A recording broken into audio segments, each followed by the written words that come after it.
A paz do Senhor, meus irmãos. Quarta-feira, dia 5 de junho, leitura em Romanos, capítulo 8, versículo 29, e 1 de João 3 e 2. Porque os que dantes conheceu, também os predestinou para serem conformes à imagem de seu Filho, a fim de que ele seja o primogênito entre muitos irmãos. Amados, agora somos filhos de Deus, e ainda não é manifestado o que havemos de ser, mas sabemos que, quando ele se manifestar, seremos semelhantes a ele, porque assim como é, o veremos. Então, esses textos apresentam o propósito de sermos como Senhor Jesus. Para entrarmos no céu, precisamos ser imitadores de Cristo. Então, o texto de Romanos 8, no versículo anterior, diz que todas as coisas contribuem juntamente para o bem daqueles que amam a Deus e são chamados segundo o seu propósito. Porque o que dantes conheceu, o predestinou para serem conformes à imagem de seu Filho. Os que são chamados pelo Senhor precisam ser conformes à imagem do seu Filho. Para ser conforme à imagem, é preciso ter o caráter, né? Quando fala, a Bíblia fala ter a imagem de, não é? Nesse sentido, ter a imagem de alguém, está falando do caráter, das características, dos atributos daquela pessoa, a fim de que ele seja o primogênito entre muitos irmãos.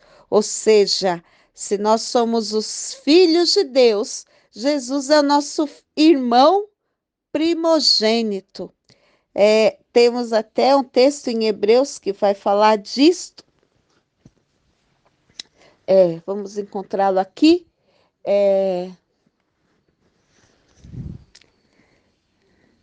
Então, nós vemos que Jesus é o modelo. Jesus é o padrão que nós devemos seguir. Paulo deixa claro que os nossos olhos devem estar focados em Jesus, que é o nosso autor e consumador da nossa fé. Não é? Jesus é o nosso modelo de comportamento, de conduta. Então, precisamos estar focados em Jesus. Para chegarmos ao céu, devemos estar atentos a Jesus.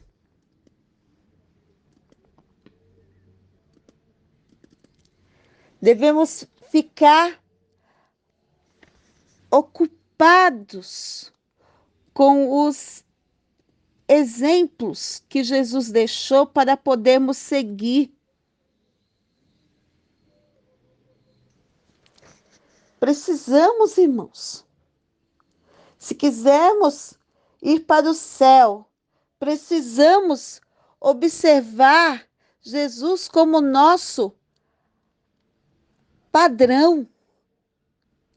Tem gente que diz assim: mas eu nunca vou ser igual a Jesus, porque Jesus é Deus.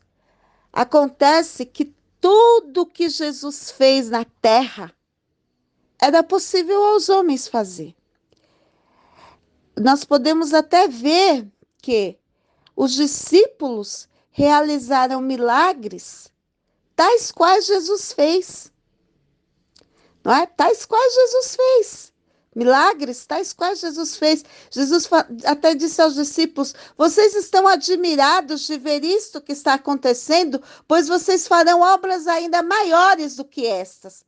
Eu acho que quando os discípulos ouviram isto, eles devem ter pensado: imagina, nunca que eu vou conseguir. Mas o poder do Espírito Santo na vida dos discípulos os conduziu a fazer obras tais quais Jesus fazia. Porque a unção do Espírito Santo na nossa vida faz toda a diferença e nos leva a ter condições de imitar o nosso mestre. Nós não conseguimos isto sozinhos, pela nossa natureza carnal e pecaminosa, porque Jesus tinha uma natureza santa, é verdade, é claro. Quando o irmão diz assim: eu não vou conseguir ser igual a Jesus, porque Jesus tinha uma natureza santa e nós temos uma natureza pecaminosa. Mas o poder do Espírito Santo na nossa vida faz toda a diferença. E daí nós podemos ser como Jesus e produzir o fruto do Espírito, realizar ações semelhantes a Jesus, porque o Espírito Santo na nossa vida faz toda a diferença, buscando as coisas que são de cima, estando com os olhos focados em Jesus, autor e consumador da nossa fé, nós fazemos toda a diferença, porque a caminhada para o céu, ela deve ter como alvo o Senhor Jesus. Não podemos ficar olhando para a direita e para a esquerda.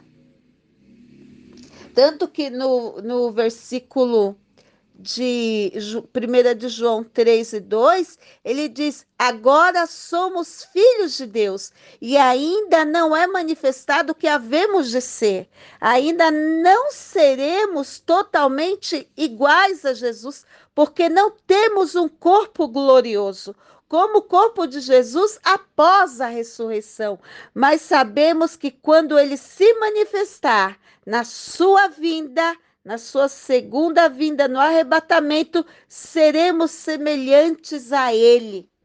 Ou seja, teremos um corpo glorioso, assim como ele o tem agora neste momento. Porque assim como ele é, nós o veremos. E qual é o crente, aleluia, que não tem este desejo, que não tem esta ansiedade de ver o seu mestre, que a todo tempo ele procura seguir, com o qual ele procura ter todo cuidado na sua vida diária, que ele faz todos os sacrifícios, que durante toda esta caminhada ele tem crucificado a carne com as suas paixões. Não é? Crucificado a carne com as suas paixões, assim como Paulo diz. E assim ele também diz: não mais vivo eu, mas é Cristo quem vive em mim. Ele tem deixado, ele tem permitido, ele tem dado lugar para que Cristo seja exaltado em sua vida. Ele tem invocado o nome do Senhor continuamente no seu dia a dia, para que o Senhor Jesus seja exaltado nas suas ações, para que todos vejam Cristo nas suas ações, para que as suas ações reflitam Cristo, para que o seu falar reflita Cristo, para que o seu olhar reflita Cristo. E naquele dia, quando o Senhor Jesus vir buscar a sua igreja, ele será totalmente transformado. E não apenas um aspecto do seu viver. refletirá Cristo, mas todo o seu corpo será um reflexo. Reflexo será transformado num corpo glorioso e será um vislumbre completo de quem é Cristo. Será igual ao corpo de Cristo. E todos verão Cristo também nele, completamente. Porque assim como Cristo é, ele também verá. E ele também será. Oh, coisa gloriosa! Louvado seja o nome do nosso Deus. Aleluia! Oh, dia glorioso, oh dia esperado, oh dia magnificado, em que a igreja estará para sempre com o seu Senhor. Ah, como você está esperando este dia, e eu também estamos aguardando este momento glorioso para estarmos juntamente com o nosso Mestre. Oh, irmãos, é como daí que lhe chama também de irmãos. O Senhor Jesus é como se fosse o nosso irmão.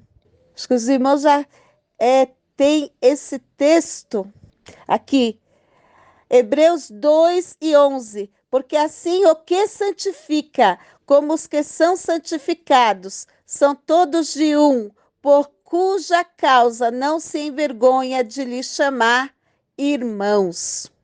Amém? E assim, com esse texto, nós encerramos o comentário hoje. Amém? Hebreus 2:11. Que privilégio ser chamado de irmãos pelo Senhor Jesus, porque assim o que santifica, como os que são santificados, são todos de um, por cuja causa não se envergonha de lhe chamar irmãos.